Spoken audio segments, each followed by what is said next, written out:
আসসালামু আলাইকুম এভরিওয়ান। আমি আজকে আপনাদের সাথে শেয়ার করব সিলেটের একটা জনপ্রিয় খাবার টেঙ্গা, টমেটো টেঙ্গা। আমি প্রথমে টমেটোগুলো ভালো করে কেটে নিলাম।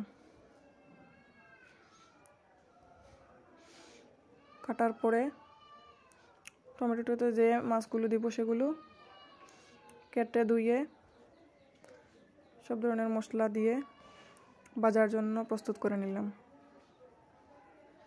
তারপর আমি প্রথমে রসুনগুলো ভেজে নিলাম।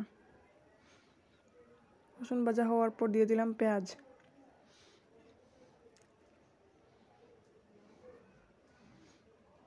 তারপর স্বাদ মতো লবণ, স্বাদ মতো দিয়ে দিব হলুদ। এটা আমাদের সিলেটের জনপ্রিয় একটা খাবার। তারপর সামান্য পরিমাণ গুঁড়ো মরিচ, এটা চাইলে দিবেন, না চাইলে নাই, আমি দেই, আমার ভালো লাগে।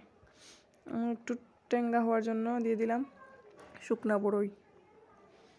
তারপর দিয়ে দিলাম টমেটো।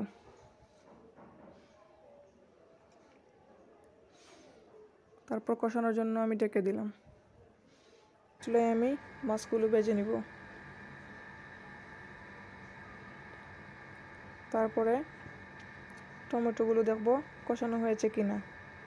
কষানো হয়ে গেলে আমি দিয়ে দেব টেঙ্গার, সিলেটি ভাষায় টেঙ্গার শিরা বলে, পানি দিয়ে দিলাম পরিমাণ মতো। তারপরে ঢেকে দিব। তারপর ব্লক আসার আগে দিয়ে দিলাম মাছগুলো।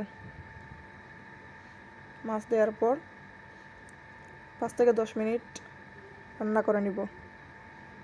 তারপর ধনেপাতা কুচি কেটে। ভালো লাগলে অবশ্যই লাইক, কমেন্ট, শেয়ার করে পাশে থাকবেন। আসসালামু আলাইকুম।